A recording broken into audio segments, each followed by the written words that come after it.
Olá, bem-vindos a mais um episódio da Conexão BlackRock. É um prazer ter a sua audiência. Se você tem interesse em saber mais sobre a BlackRock, aponte o seu celular para o QR Code que está aparecendo na sua tela. Hoje eu estou aqui com um convidado mais do que especial do mercado financeiro. Ele é vice-presidente atualmente de investimentos do Nubank, mas passou por várias empresas do mercado financeiro. Estou aqui com o Fernando Miranda. Seja muito bem-vindo, Miranda. Prazer enorme estar contigo aqui hoje. Obrigado, Kaká. Vai ser um prazer imenso aqui. Obrigado pelo espaço e vai ser um bom papo entre nós. Legal. Vamos começar então.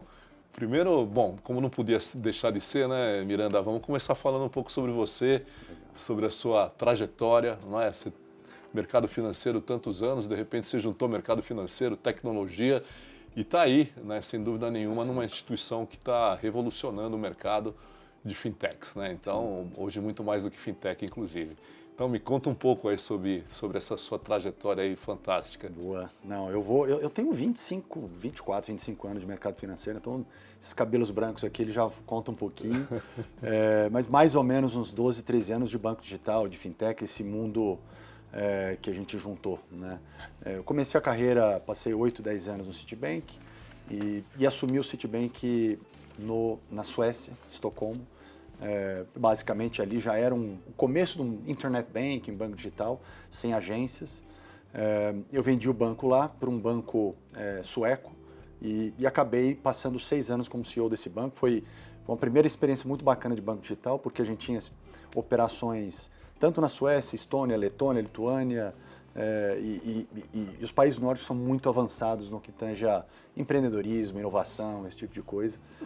Então foi algo super bacana. Eu voltei em 2015 e aí lancei o banco original em 2015, passei pela Web Motors, Santander, basicamente as empresas hoje do setor de fintech lá, até o momento que eu assumi a presidência da Isinvest, plataforma de investimentos, que foi comprada pelo Nubank em 2021, ao qual eu faço parte como head, vice-presidente de investimentos no Nubank. Então, muito dessa minha trajetória, tanto aqui quanto na Europa, trouxe muito aprendizado para a gente conversar aqui. Legal, Fernando. Incrível, incrível. E pensar que lá nos países nórdicos, né? Essa coisa toda, essa conexão começou, né? Incrível, sim. Muito legal. Vamos falar um pouco aqui sobre o Brasil, então começar agora a falar mesmo dessa revolução que está acontecendo, né? Porque, de fato, o ecossistema aqui está mudando muito, né? E, sem dúvida nenhuma, as fintechs, como vocês, têm uma contribuição enorme para isso, né? Então, conta um pouco o que você acha sobre o avanço disso tudo aqui no nosso mercado e, enfim, conta um pouco essa história para a gente. Eu acho que a gente já avançou bastante, mas, sinceramente, eu acho que a gente está só no começo.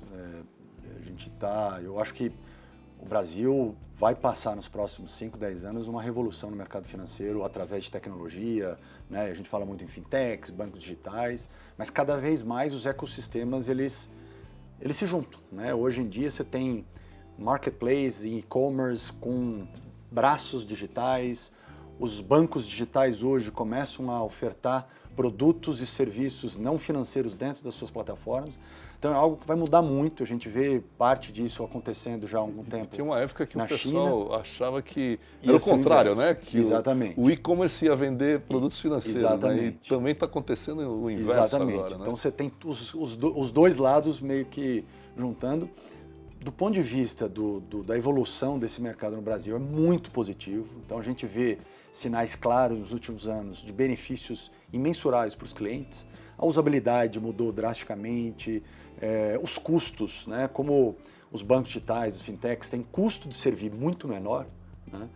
Isso pode ser repassado para o cliente a taxas de juros menores, a custos de manutenção de conta muito menores. Então tem benefícios muito, muito bons para o cliente, para o consumidor como um todo. E isso está calcado também a todas as evoluções regulatórias, né? O Banco Central Brasileiro, eu diria que é um dos mais avançados, um dos mais protagonistas nessa digitalização do mercado no mundo, né? Então o Bacen tem uma agenda super positiva, isso ajuda bastante essa evolução. E eu acho, Kaká, que já está começando a ter, muito em breve, você não vai ter os bancos incumbentes ou as fintechs. Porque no final do dia, cada vez mais a tecnologia vai estar no coração, no core, né? E a tecnologia ela passa a ser um enabler, ela passa a ser algo muito relevante para você servir melhor os clientes a um custo muito menor. Então você tem um ciclo virtuoso positivo que, de novo, eu acho que só está começando. É uma revolução que a gente vai ter nos próximos anos. Legal, incrível, impressionante. E me fala um pouco, desafios, porque isso também envolve alguns desafios. Você comentou um pouco da questão regulatória que é favorável, o Banco Central que tem uma agenda boa nesse sentido, mas a gente também tem desafios e não são poucos, né? Então, conta um pouquinho para a gente também sobre isso. Essa é uma boa pergunta. Eu acho que tem vários desafios. Primeiro, quando a gente fala de riscos, né, a gente entra numa seara de tecnologia de cybersecurity, que é um risco muito, muito grande, né? Eu digo que cybersecurity é algo que você não vê e, de repente, quando ele acontece, você pode derrubar uma empresa, você deixa e-commerce fora do ar. Em bancos digitais e fintechs, onde 100% do canal de comunicação com o seu cliente é digital, você passa a ter um aspecto e uma consequência muito maior. Então, eu diria que a parte toda de fraude cibernética, né, é um dos principais riscos que o mercado está se protegendo, investindo muito, mas esses fraudadores, que muitas vezes não estão no Brasil, estão na Rússia, está na Ucrânia, está na China, são muito bons, né? O segundo ponto que eu diria que é um desafio para toda empresa que foca muito em tecnologia, seja banco digital, um incumbente, fintech ou até mesmo outras empresas de tecnologia, é talento, né? O Brasil hoje tem um déficit de talento, de engenheiros, de tecnologia brutal. Você tem muito mais demanda do que oferta. Então você acaba tendo um desafio para todos esses players para conseguir captar, conseguir trazer os melhores profissionais, e isso você acaba, né, no passado seus concorrentes que iam, na verdade, tirar os seus melhores. Agora não, agora são concorrentes do mesmo setor, são concorrentes do setor de e-commerce, do setor de própria tecnologia, de educação, né? Então você acaba mudando um pouco o cenário de concorrência por talentos. E eu diria que talvez um terceiro desafio, principalmente para fintechs menores, é o que eu chamo da principalidade da relação do cliente no mercado financeiro, né?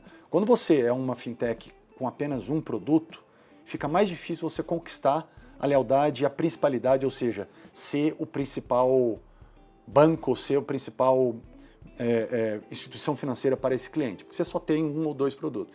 Isso passa a ter complicações, por exemplo, se você só oferece crédito, muitas vezes esse cliente vai preferir pegar o crédito em uma outra instituição, ele só vai nessa instituição se ele não tem um outro crédito aprovado, e aí você tem o que a gente chama de seleção adversa, né? Então, parte do desafio das principais ou das fintechs menores é adicionar novos produtos para ter uma gama completa e passar a ter um índice de principalidade super alto, que aí você retroalimenta algo muito maior. Que é um pouco da jornada do Nubank hoje, tendo uma gama completa de produtos, fica muito mais fácil você gerenciar o nível de relacionamento e fidelização com o cliente.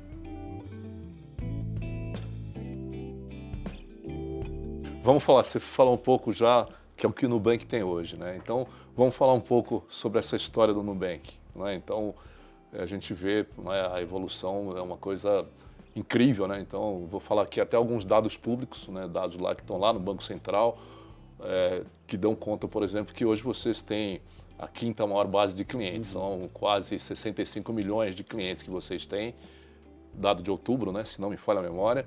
E vocês têm um índice de reclamação muito baixo, né? Então vocês são hoje o banco que tem o menor índice de reclamação e vocês estão aí competindo com os bancos tradicionais, né? Então como é que é isso? Como é que essa competição com bancos tradicionais, como é que isso tudo acontece aí no Nubank para chegar nesses números que são incríveis? Não, sem dúvida.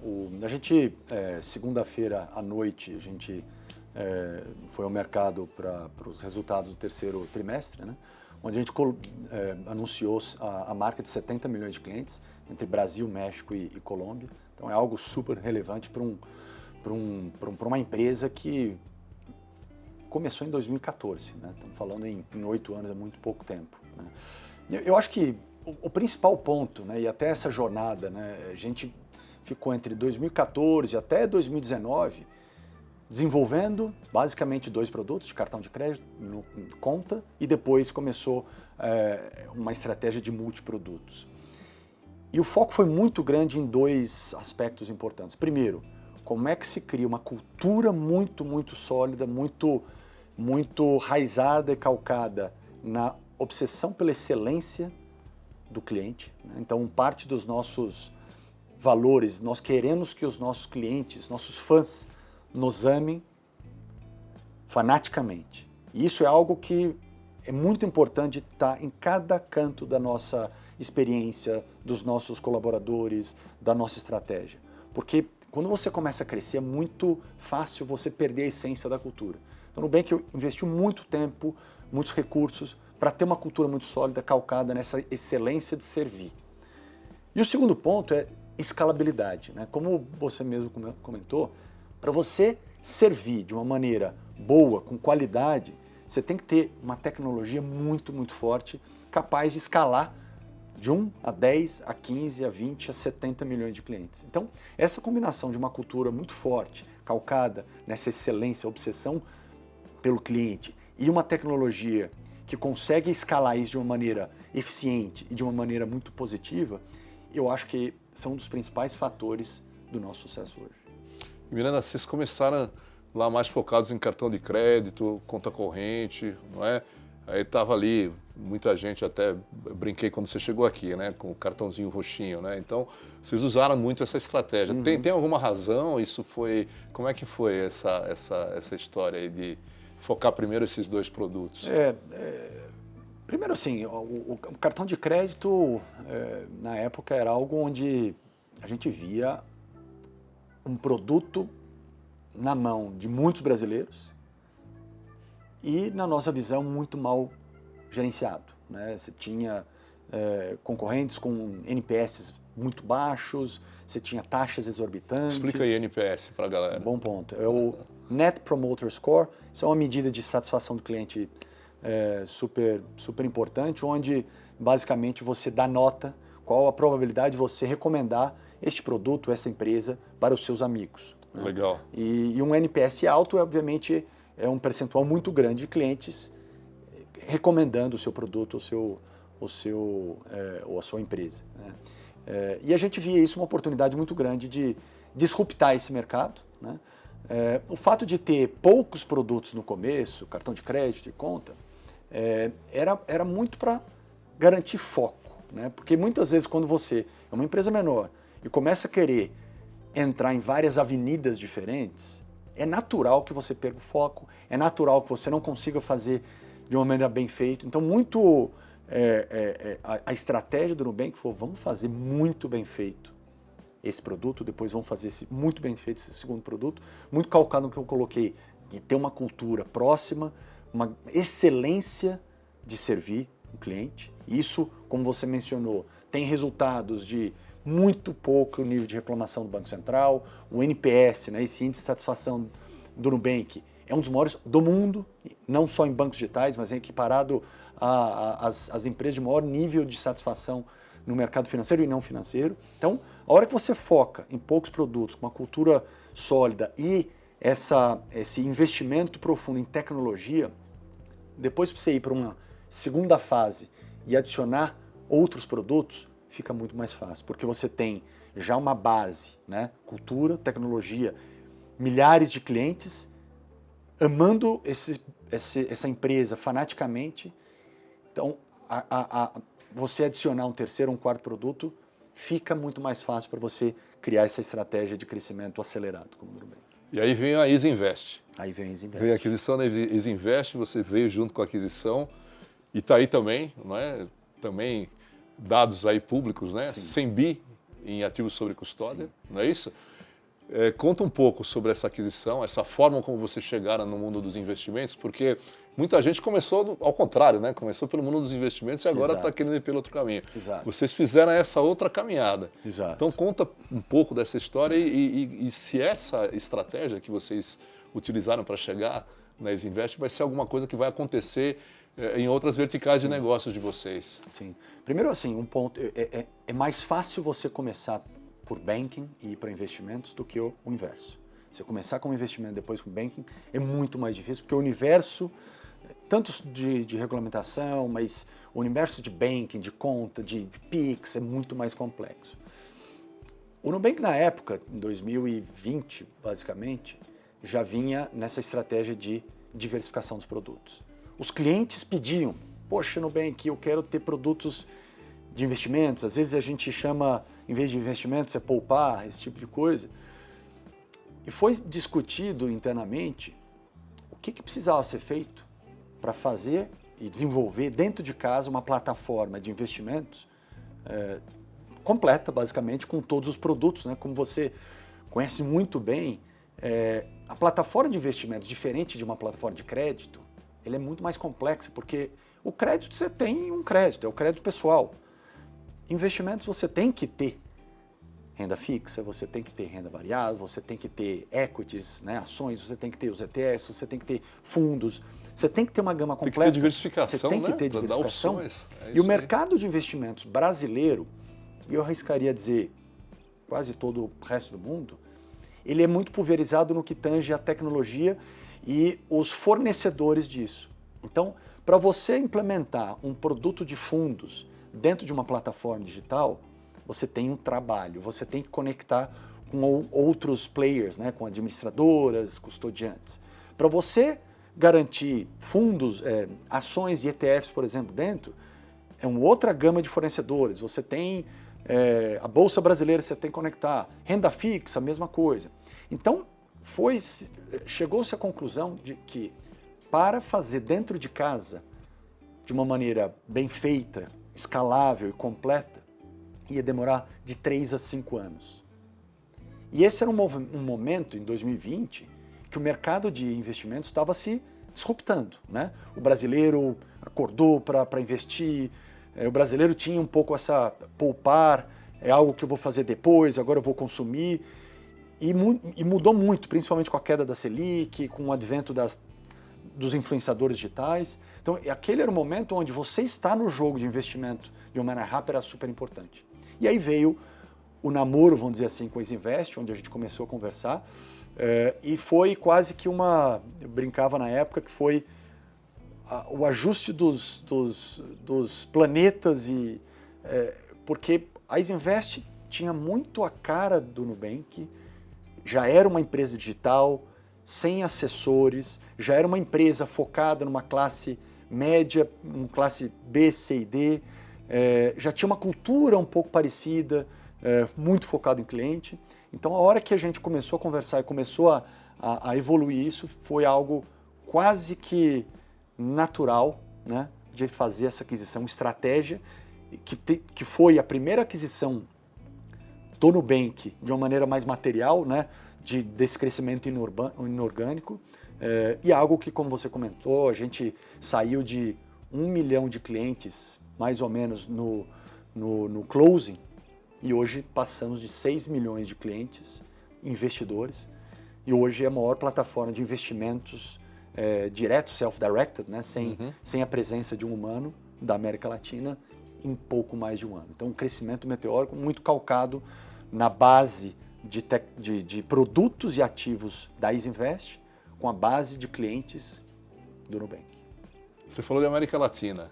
Eu vou fazer uma perguntinha agora sobre a América Latina, né? Vocês tiveram receberam um aporte de investimentos, né, de algumas instituições financeiras e estão expandindo seus negócios globalmente, né? Já México, Colômbia, inclusive, onde nós já temos parceria com vocês, vocês já botaram o pé lá, né, de uma forma muito clara. E como é que estão esses projetos aí de avanços do Nubank, América Latina e eventualmente para outras regiões? Tem muita oportunidade, Cacá, em Brasil, México e Colômbia. Pra você ter uma ideia, apesar da gente ter mostrado esse crescimento exponencial, né, em Brasil e México e Colômbia, mais ou menos a mesma coisa, em outras materialidades, mas México e Colômbia, por exemplo, nós já somos o maior emissor de cartão de crédito do mercado em muito pouco tempo. Então, apesar desse crescimento exponencial visto, a gente está muito no começo. O market share de cartões é muito baixo ainda. O market share de investimentos é muito baixo. O market share de seguros é muito baixo. O market share de conta de SME de PJ é muito baixo. Então, de novo, o foco é tudo. Então a gente quer primeiro garantir que a gente continue esse crescimento super acelerado nessas 3 geografias, para depois começar a pensar em outras geografias. Legal. Tem muita coisa ainda para a gente entregar nos próximos anos aqui. Ô, Miranda, nós estamos chegando agora aqui no final, né? Então eu queria primeiro agradecer a tua presença aqui, né? É muito bacana conhecer essa história e é uma história que se conecta muito com democratizar investimento, democratizar mercado financeiro, dar acesso, né, para as pessoas acessarem esse mundo da forma mais simples e fácil possível, né?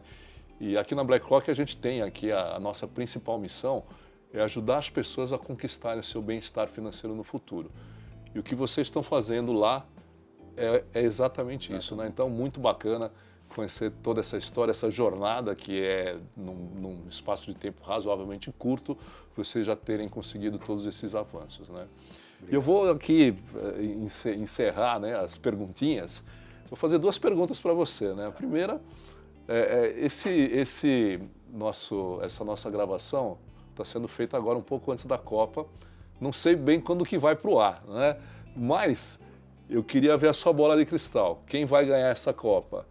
E a segunda pergunta, queria pedir uma recomendação de um livro, não é? Legal. Aí, porque se de repente a gente não avançar muito, vamos ler um livro, né? Boa.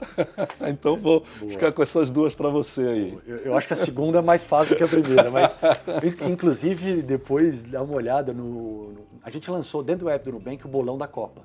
É muito legal. Então tem todos os jogos, você vai colocando e aí vai ganhar prêmios, tal. Super interativo, mais como uma estratégia de engajamento, tal. Bacana. Foi muito. Eu acho que o Brasil tem grandes chances de levar. Por quê? Porque o Brasil não é favorito, o Brasil tem o Neymar ali, que às vezes vai bem, às vezes não vai. E geralmente nesses momentos de talvez é onde o Brasil... Então, assim, eu estou super otimista com relação ao Brasil. E talvez uma segunda ou uma terceira etapa, uma Argentina, que eu espero que não vá bem. Os hermanos. Né? E a Holanda, que por incrível que pareça, tem mostrado um excelente futebol. Legal. Livros. E o livro? Eu acho que tem 2 livros aqui super bacana. Eu vou trazer 2 porque férias vão começar agora, tal. Então, primeiro um livro que chama Black Swan, Cisne Negro, do Nassim Taleb. É um livro super bacana. Fala sobre psicologia humana, sobre como o comportamento humano de tentar olhar para eventos futuros, quanto muitas vezes a gente erra, os eventos passados que são esses outliers, né, essas imprevisibilidades, afetam o nosso comportamento e o futuro. É algo muito bacana, para mim mudou um pouco o jeito de eu pensar e interagir. O segundo, depois a gente passa para todos ali o nome exato, mas acho que o nome do livro é Almanac do Naval Ravikant, algo assim. Esse cara, ele é um filósofo, investidor, empreendedor, que há muitos anos ele fazia tweets sobre, e quotes super pequeno, sobre gestão pessoal, sobre evolução como liderança, evolução patrimonial. E aí um jornalista, um escritor, compilou isso como um almanac em um livro. É algo fascinante. Sabe aquele livro que eu li 3, 4 vezes, pegava uma frases muitas vezes provocadoras do ponto de vista pessoal. É algo que eu me identifiquei e foi super importante para mim. Então fica a dica. Bacana. Fica aí a dica, fica aí a bola de cristal do Miranda e também as dicas. Muito bom estar aqui com você hoje. Muito obrigado, Miranda. Obrigado, sensacional estar aqui com você. E obrigado aí para o nosso público, acompanhando mais uma vez a Conexão BlackRock. Logo voltaremos com mais um episódio e um convidado tão bacana, tão relevante quanto o Miranda que esteve aqui conosco. Até breve.